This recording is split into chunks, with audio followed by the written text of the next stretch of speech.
Hi, everyone. Welcome to our presentation on how to create a culture that drives success. As I said before, my name is Kim Bussey. I'm the Key Relationship Manager here at Omnia, and I'm so glad that you could join us today. Before we begin, just want to direct your attention to a couple of housekeeping things. All of our webinars are recorded, so you will be able to download it, view it on our YouTube channel in about a week. I encourage you, if you don't follow us already on LinkedIn, Twitter, or Facebook, that you go ahead and do that. You'll get that notifications through our social media, as well as some great access to some blogs and articles that we have. Keeps you up to date on everything that's going on in the Omnia world. Also, as I said earlier during a sound check, we will have this presentation available for download. So you can download it at the end. Want you to sit back, really be a part of this conversation. If you have any questions, please go ahead. Type them in the comments or question here box. We will address them as we go along, plus have a Q&A session at the end of our webinar today. Also, I want your feedback. We're going to have some interactive activities, some polls, some case studies, a little bit different. So as you feel free to chime in, please let me hear your thoughts. We are open and ready to hear what you have. So we're going to go ahead and begin. Once again, there is an icon at the top with a hand raised. If you have any questions or you agree or disagree with something I say, go ahead and let me know. That's also your way of letting me know if I need to speak up or speak a little softer, if I need to speed up because I'm going a little bit too slow, or slow down. And of course, laughter and applause is always appreciated. Also, I have a brief confession to make. I am having some allergy attacks today, so I learned from a past webinar when I thought I could put myself on mute and sneeze real quick and come back that there is a little bit of a delay. So if there happens to be a delay in sound, I will let you know that I've come back on, but please don't panic. There might be a small pause if I have to sneeze. Don't want to sneeze in everyone's ears. So I appreciate your patience and kindness as we move forward. So, to paraphrase Forrest Gump, the wonderful movie character, culture is what culture does. And you're going to see on your screen some different companies coming up. Some you may, automatically recognize: Discover, Procter & Gamble, Adobe. We use Adobe Connect, USAA, Walt Disney, Nike, Chevron, Chick-fil-A, very popular here in the Southeast, Southwest, Facebook, Google. What do these companies have in common? You're also going to see some that are maybe not so well known. REI, Riverbed, Intuit, it may be more regional. They're all across industries, everything from gasoline to software to restaurants to airlines to theme park, but they all have one thing in common. And what they have in common is that they were named the top 25 most enjoyable companies to work for. Now, they were named to this list according to Glassdoor.com's 2014 results. And those results are based on their vast database of employee reviews. So these 25 companies, employees, not their clients, not their senior leadership, but the people who come in and day out and are a part of this culture, they reviewed it and they voted and they said that these are the most enjoyable companies to work for. And as I was reading through the results of these reviews, time and time again, the examples were based on culture. It's fun. We get to wear shorts. The benefits are good, but rarely was salary or benefits mentioned. We've got healthy food. They care about their employees. They offer educational scholarships. It's a fun place to work. It's team oriented. That's what creates culture. That's the beginning of culture. So simply said, for this webinar, we're going to define culture as this. It's the personality and character of your organization. Take a quick moment, think about it. What's your personality and character? Is it something fun loving? Is it something maybe goal driven?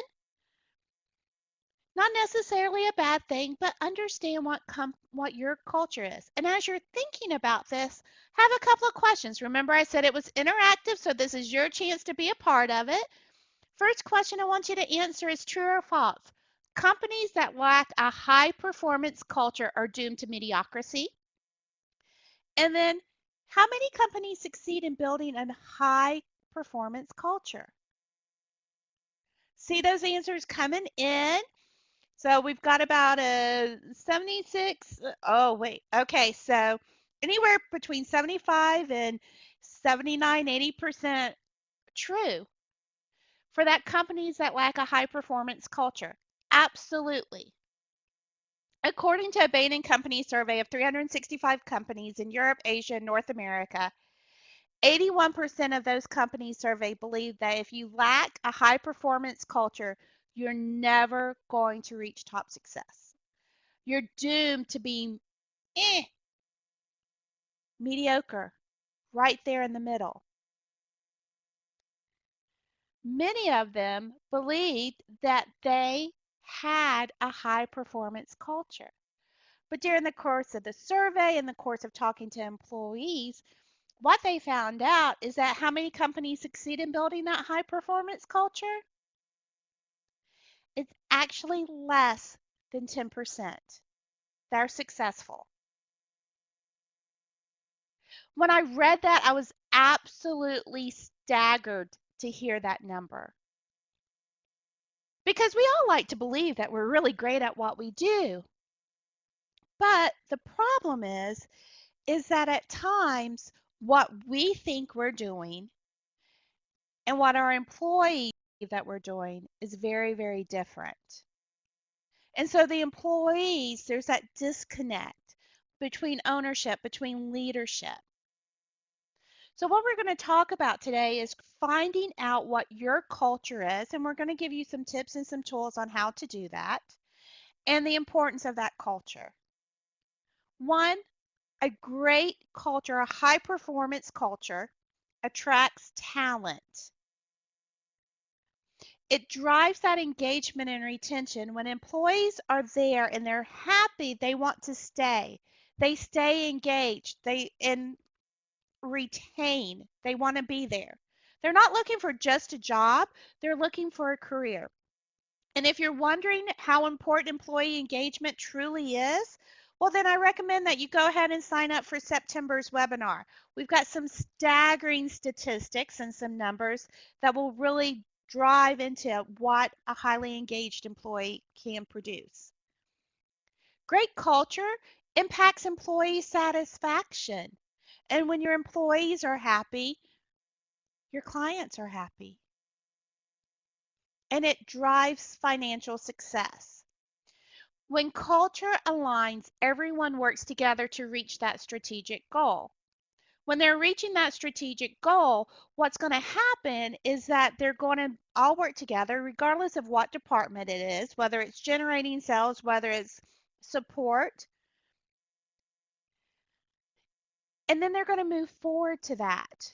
And isn't that what the company is all about? Going back to that high performance culture, that 81%, if you have that culture that says we want to be the best, and as you drive to it, then that aligns with the strategic goal.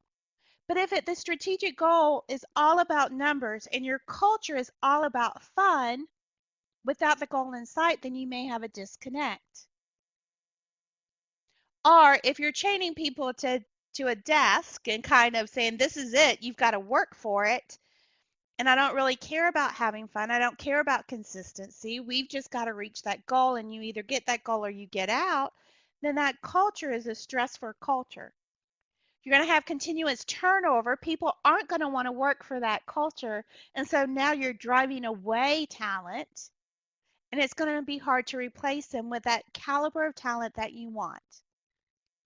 So culture is more than this feel good, warm and fuzzy, we've got to have fun thing that's on there.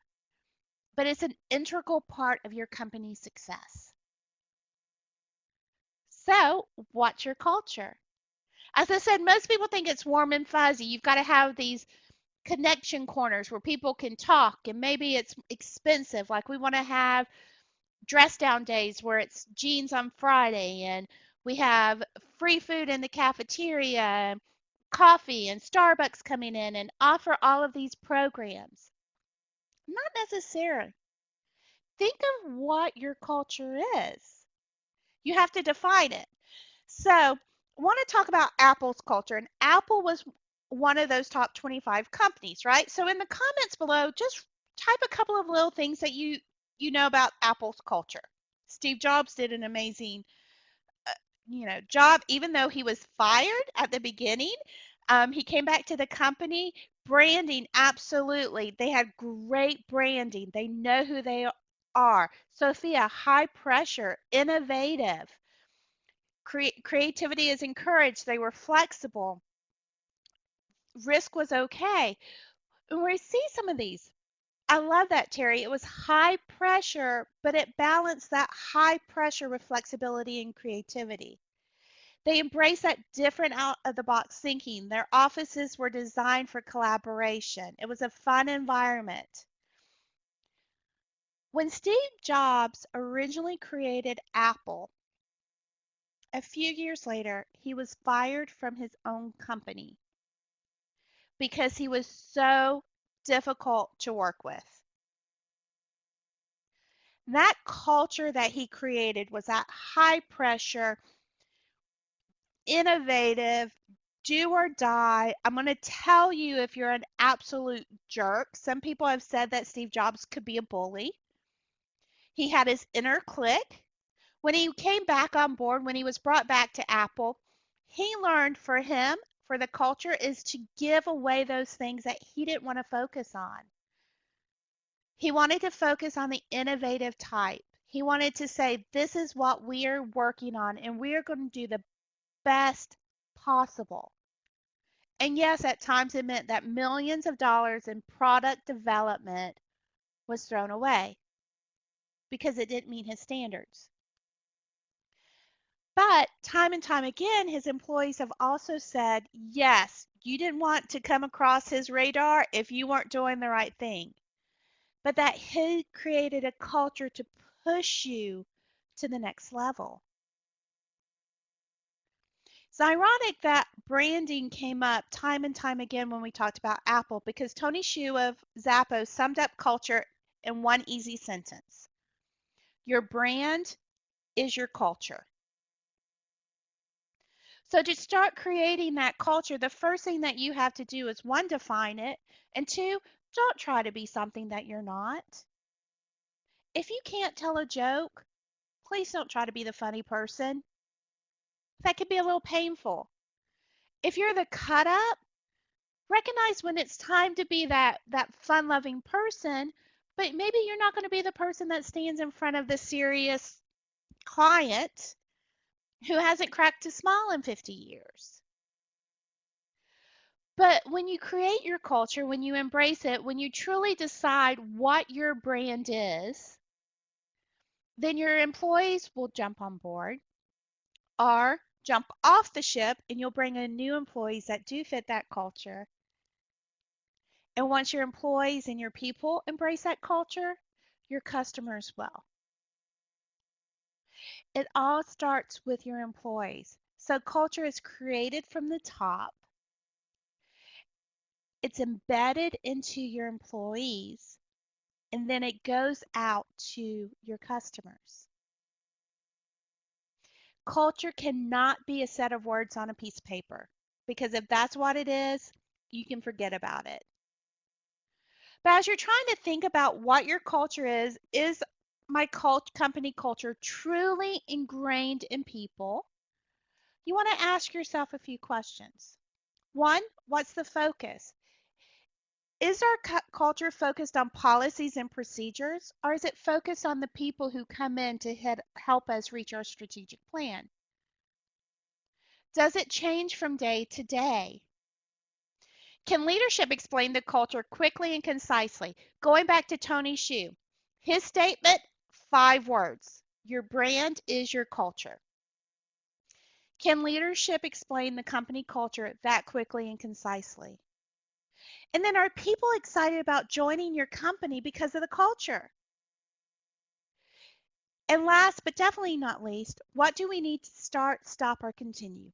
As you evaluate your culture, because culture can change the same as business changes. You have new leadership. We're going to touch on that a little bit later on in the webinar. But what do we have that we do really well? Let's continue that.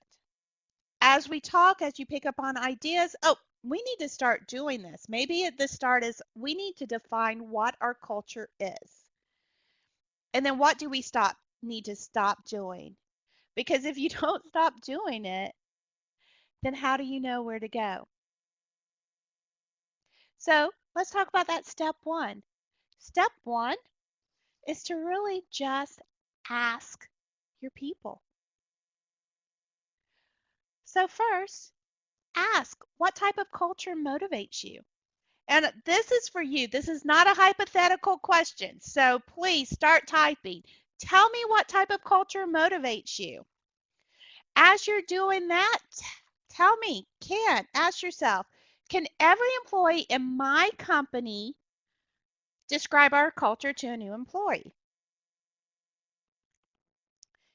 And then true or false, companies' culture can vary from department to department.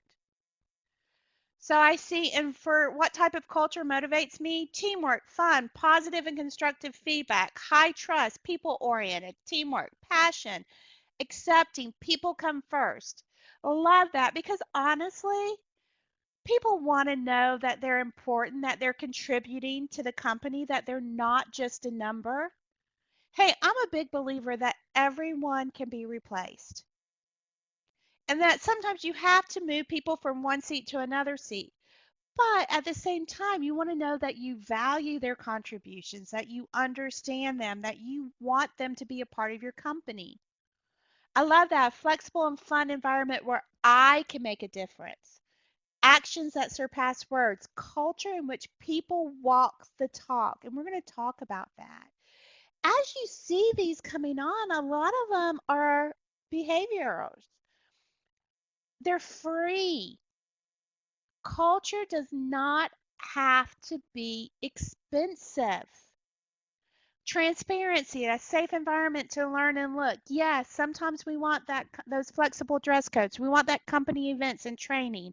That can cost some money. I love that, Angela. Work hard, play hard. I know here at Omnia, we do that a lot. We celebrate birthdays. We try to get together as a team to go out and do something quarterly, whether it's a local baseball game or a barbecue. Close our Christmas party. Those things are money and can be a challenge sometimes in an environment, but trust and respect, great attitude, challenging work, valuing your employees' input, that all costs the leader $0. Let's put that into perspective. If I invest $0 in something that has a yield of having happy employees who go out and sell, say maybe they bring in a referral. They tell their friends and family about how wonderful they are, how much they love the company that they work for, how much they love the clients.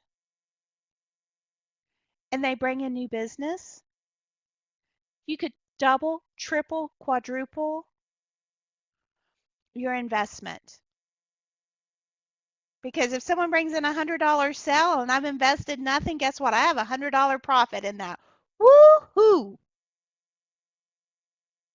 Love that, Clark. His CEO says, work hard, always tell the truth, and don't take yourself too seriously. My philosophy is that I spend more of my waking time per week with my work family at work than I do at home. I want to have fun. I want to be happy. I don't want to be that person that comes looking like the zombie. I'm at work again. You want to be part of something bigger. Your culture defines for your employees what their something bigger is. Ah, but we're seeing a little bit of that disconnect already. And that question, every employee in the company can describe our culture to a new employee. We got about a third split all the way down. We like to say yes, but the answer is probably no. Actually, it's probably more in that maybe. They may or may not. So, how do you go about to say, okay, we need to take that maybe to yes? Once again, keep it short, clear, and concise and consistent. And then, absolutely, your culture can vary from department to department. What you want to understand, though, is while those cultures vary from department to department, do they fit into that overall company culture? Answer to that is no, then there's a problem and there's a disconnect. Your producers aren't going to be have that same culture as your accounting department. Or your IT department isn't going to have the same possibly the same culture as your CSRs or your support team. And that's okay, but does it fall over that mandate of the overall company culture?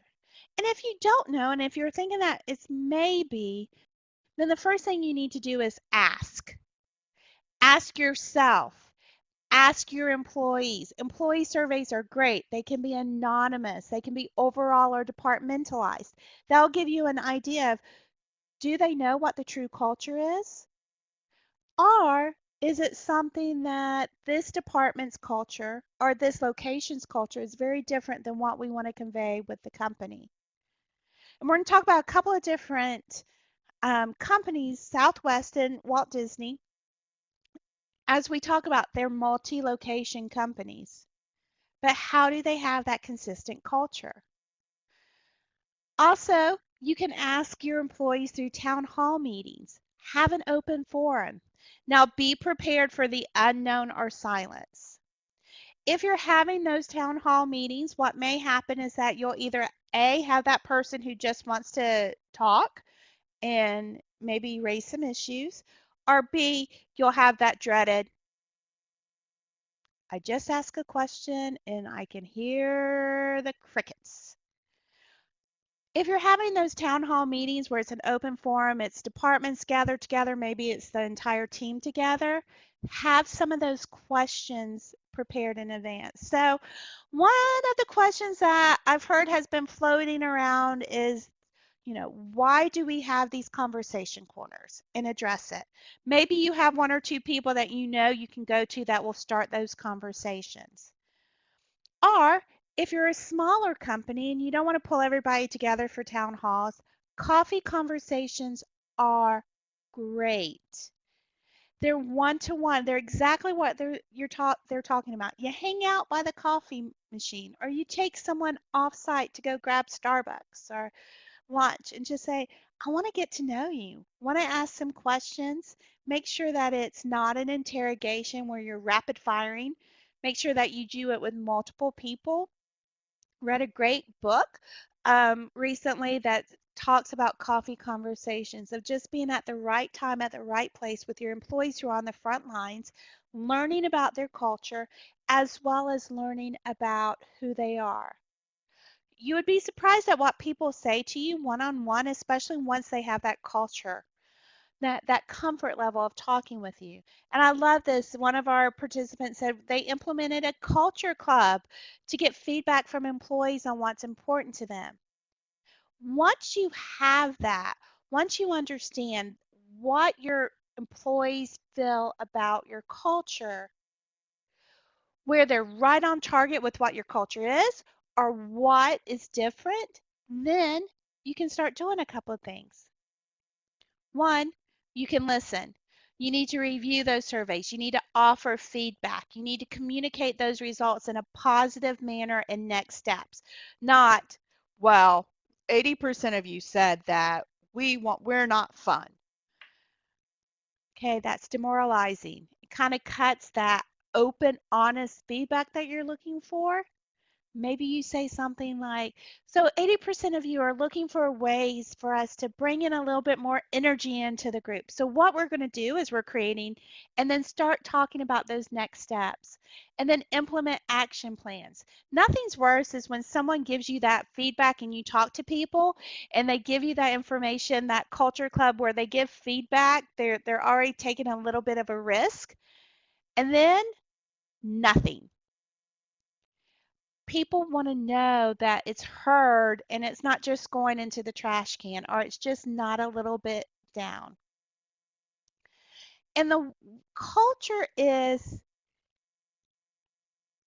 what the company wants, how the company defines their culture. So, to talk about that a little bit, culture is a broad word. It is, as I said earlier, really what it sums it up is the personality and character of your organization. Once you define what that personality and character of your organization is, then you can define specifics on how you act to implement that culture. And as we talk about it a little bit more, as I said, when we talk about Southwest, we'll talk about that as well. But think about that. What's the personality and culture of your organization, your character? Is it open and honest and trustworthy? Or is it something that you come in, you close the door, you don't talk to anyone until you're going to leave?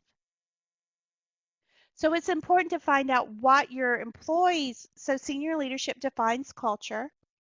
We want to be an innovative company that the customer is number one. And then you start defining how do we live out this culture in a daily basis. And then you have to have that feedback. And then go back to every 6 months. Continue to take a pulse on that people.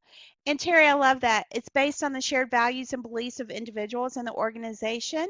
That's a great foundation, but you have, as leaders, you have to build on that to say, where is this culture going?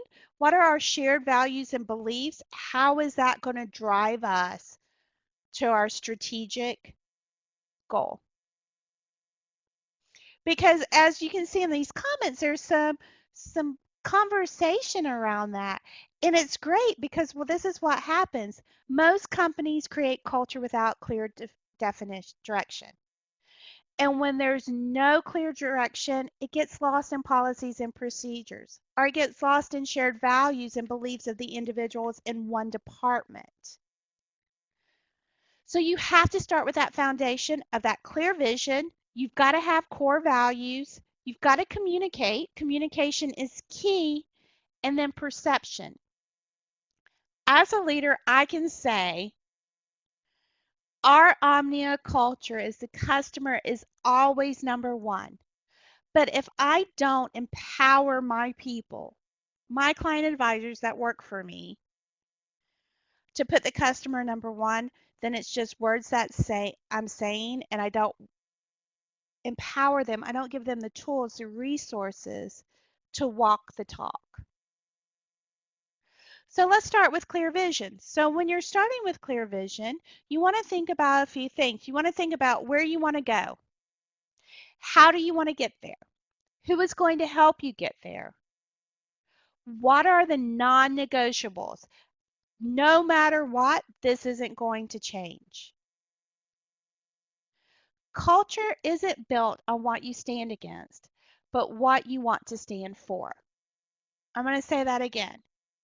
Your culture isn't built on what you stand against. That's where policies and procedures kind of come in. We won't do this, we do this, we will lend money here, we can't write a policy for this. So it's not what you stand against, but it's what you stand for. Maybe it's customer service, maybe it's fun, maybe it's creating this environment where it's open and innovative. Once you define your clear vision, once you start putting down, this is what our company, this is what our department is going to stand for, then ask yourself, is my culture attracting the people that I want on my team? It goes right back to what Terry's saying, is that once we define what it is, once we say, this is what we're standing for, am I attracting new talent? Do I have existing talent on my team that can directly lead back to that culture? Are they sharing that same value? Or are they pulling against it? Because when you start pulling against it, that's when you have that difficulty of you lose sight of the culture, you lose sight of the big picture, you lose sight of everything. The next thing is core values. So, Herb Kelleher, CEO of Southwest, said this in an interview. Having a simple set of values for a company was also a very efficient and expedient way to go. Because if somebody makes a proposal and it infringes on those values, you don't study it for 2 years. You just say, no, we don't do that. And you go on quickly. So as part of creating the culture, it's those core values, those shared beliefs to say, this is what we stand for. Once you have that, then you have this great filter. Does this proposal for a strategic plan go through these core values? Do they align with it? Nope. Okay, we're done. We're not going to try to fit that square peg in a round hole. Or yes, now it can proceed. Think about Apple with the design. Look at it. The iPod, the iPhone, all very similar designs.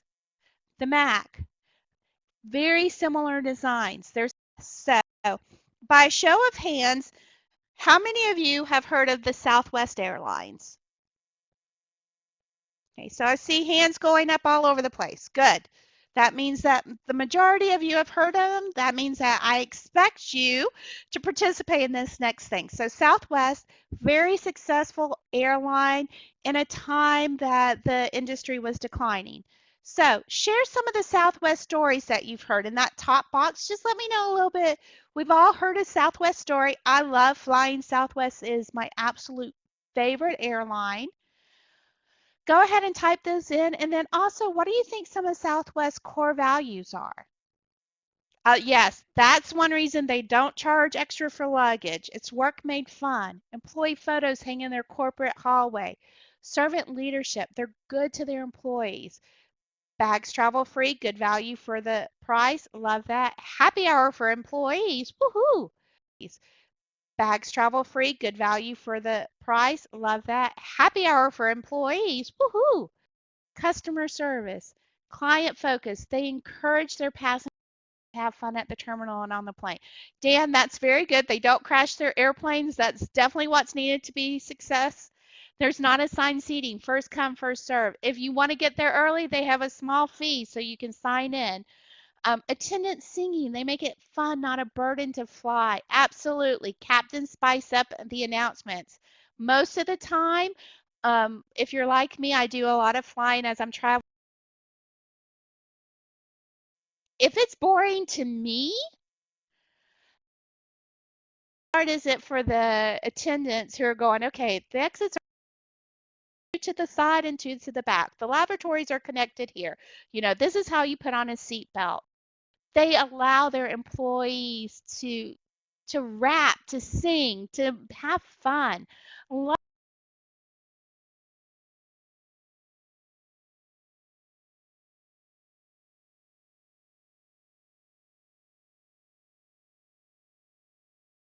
with one question. Wow, that right there is a culture.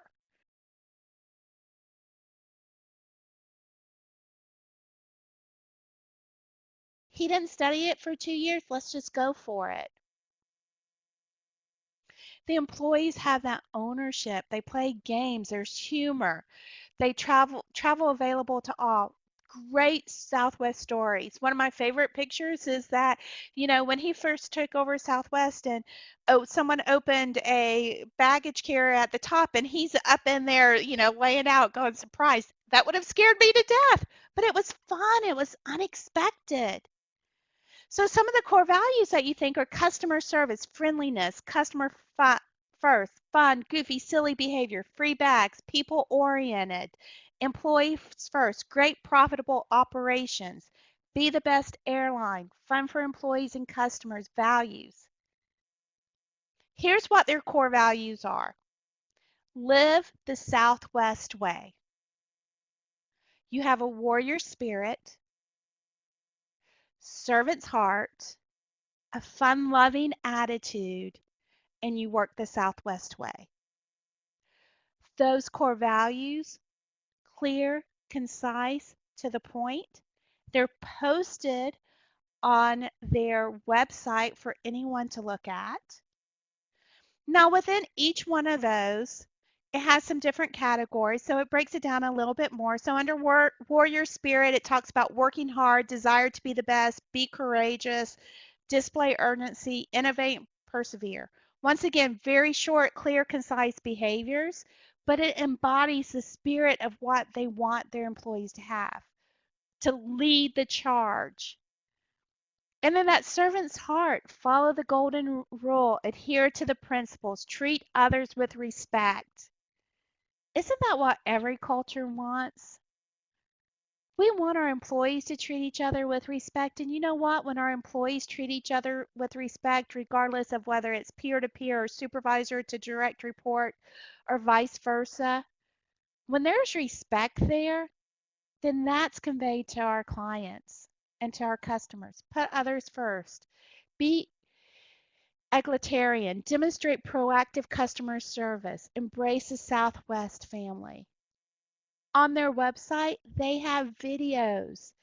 They have pictures of their stars, of their employees who have gone above and beyond.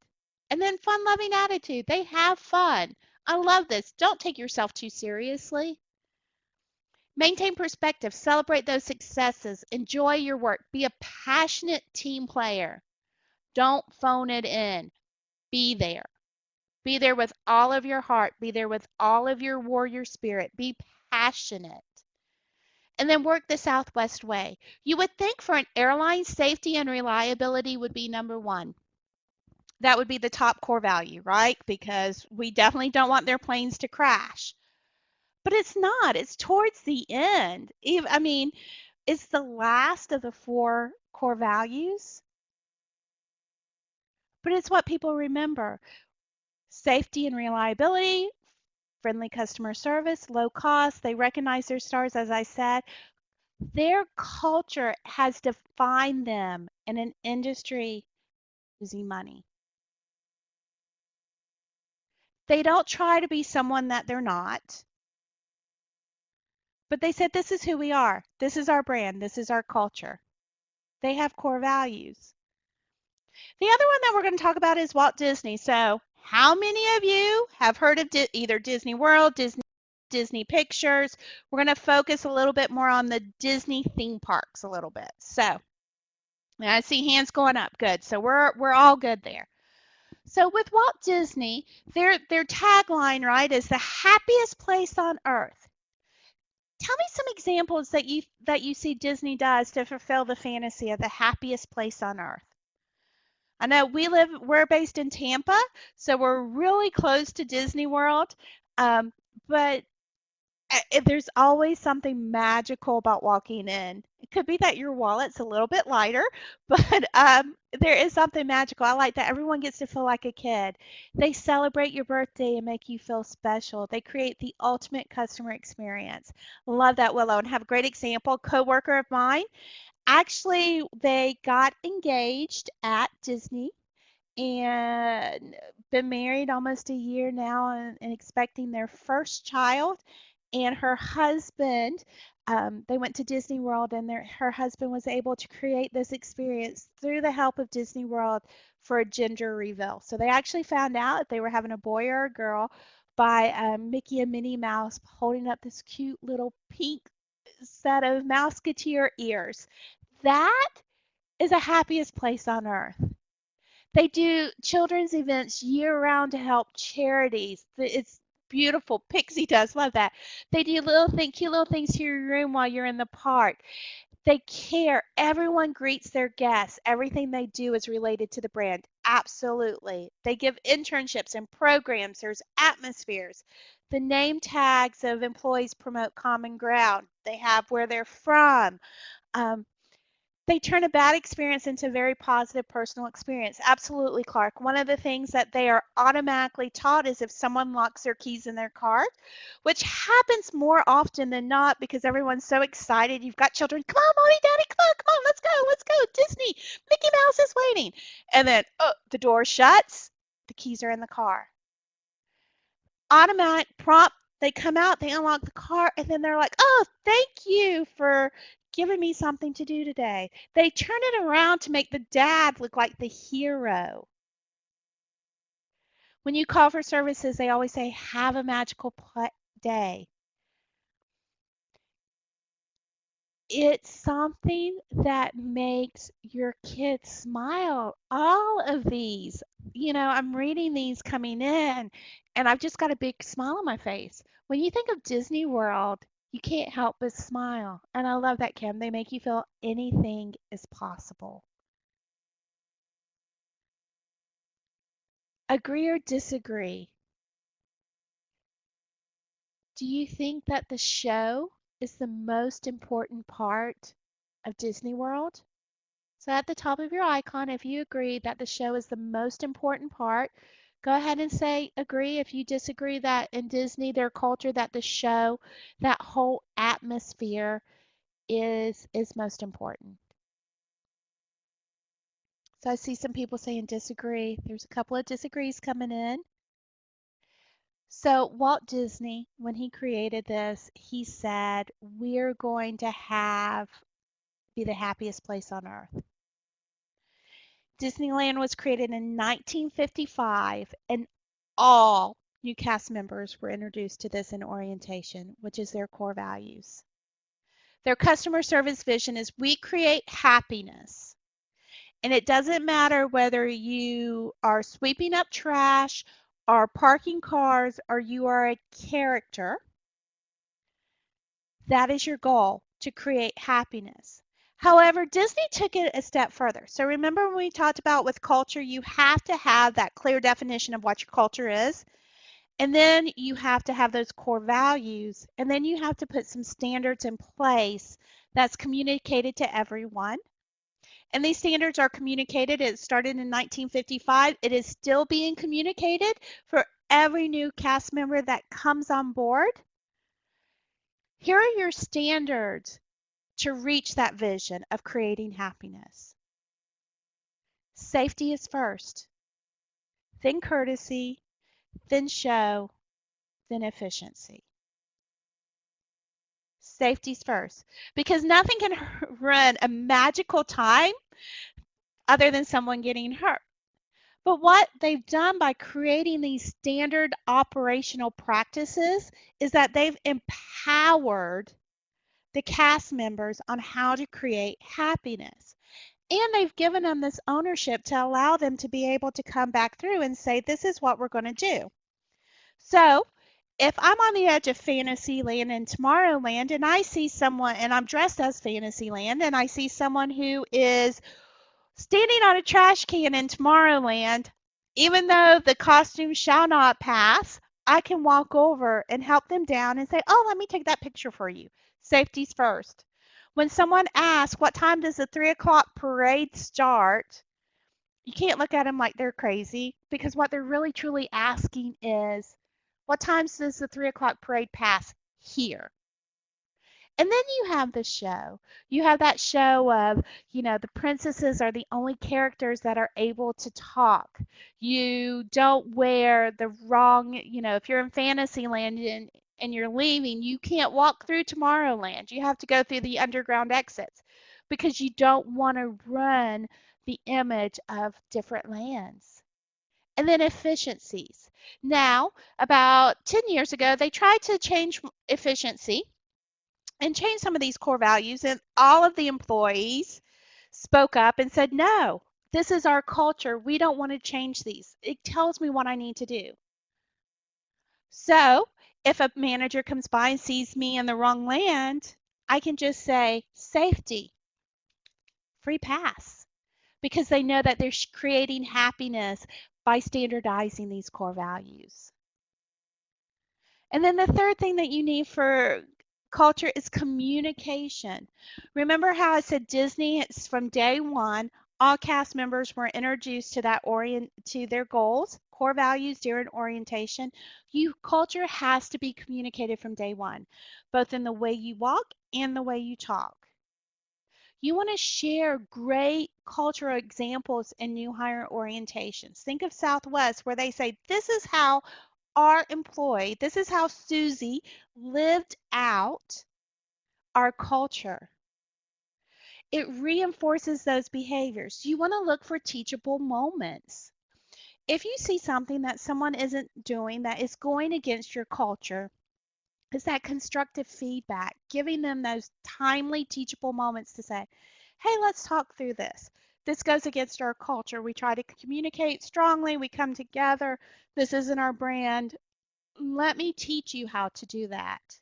You ask your employees for examples. Once again, you want to have this consistent communication, this constant view of this is our culture, this is our brand. And let's face it, as leaders, you may not always see it. So if you're not always seeing what that is, by asking for examples, you're allowing your employees to recognize what the cultural goals are and how their teams are doing it. And be open and honest. Sometimes our culture is going to fail. Discuss that in a non-judgmental, non-threatening way. Not like, Kim, you stink because you failed here, but how could we have done this better? Or, you know what, we did an anonymous employee survey and the results sat on my desk for 6 months and we haven't really done anything. But we're looking at until, now it's time for the next one. And then when you talk about culture, you have to tell, retell, and retell again. Whenever you are tired of talking about culture is when it is starting to sink in. As you retell what your culture is, as you continue to give examples, you want to start archiving it. Start building on that history of this is what our culture is, this is where we want to go. How do we get there? And then understand that change happens. Okay, so in the box below, tell me what the first word is and what color it is. Good. See a couple of people typing. It's red, blue, red, blue. Great. So how many of you? So there was a delay. So by a show of hands, how many did it take a second to go? I want to say it's blue. Oh, wait, no, it's not blue. It's red. I know. When I stood here, I was looking at it and it's like, something's not quite right, but I don't know. Oh, none of the colors correspond with the name. So you have to kind of think about that. So think about when your change happens. So if your strategic plan changes, your culture may have to change.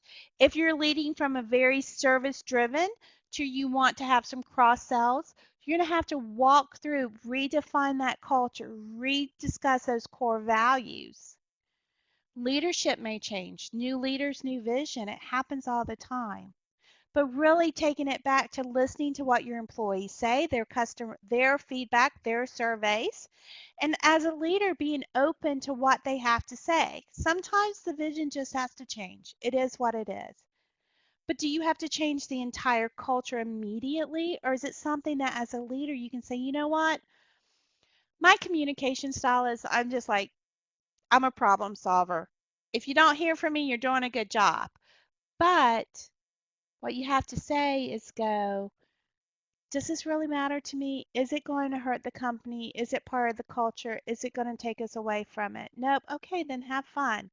May not always make sense to you, but people want to do that.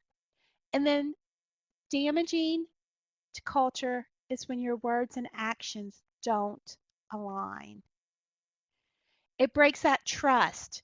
As much as we want to build it, as much as we want to say we're moving on, if we don't look at it, if we don't take a step back and say, okay, really and truly, let's talk about this because my words and my actions don't align. Senior leadership, words and actions don't align.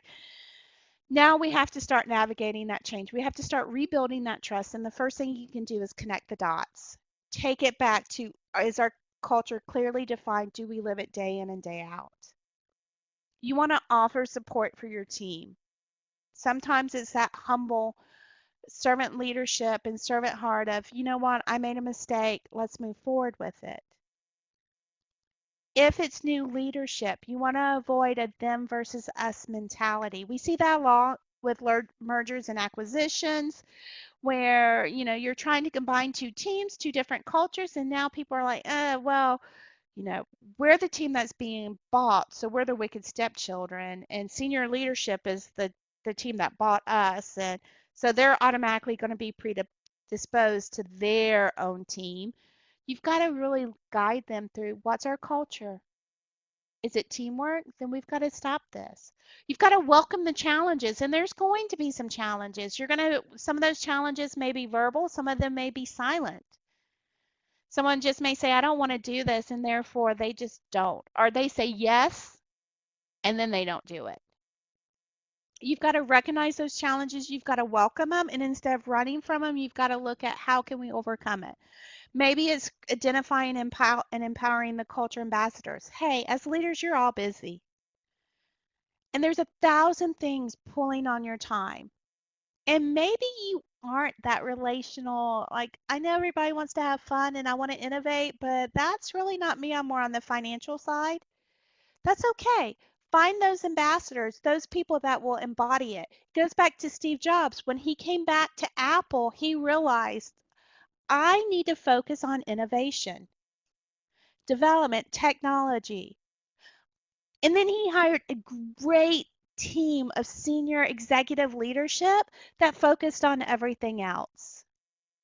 And then remember, you create the culture. If you don't do what you say,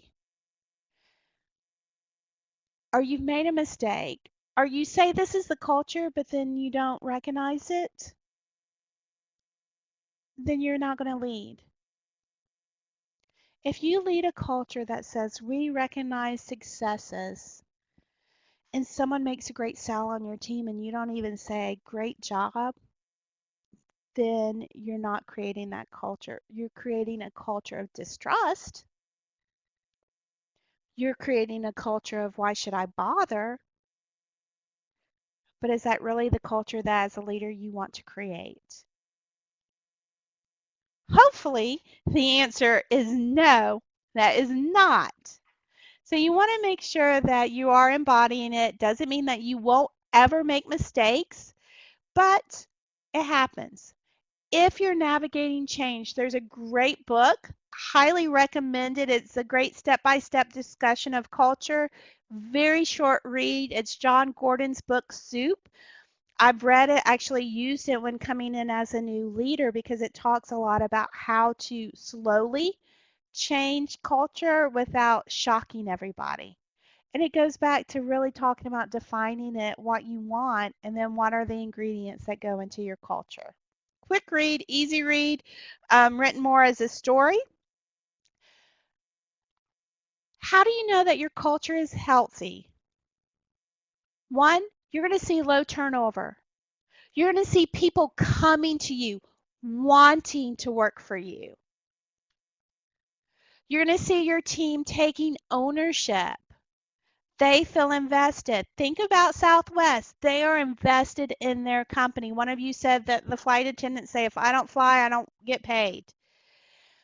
So they take accountability for their work. And that really leads to a healthy culture as leadership isn't restricted to a title. You don't hear, that's not my job. You see people jumping in. They start teaching.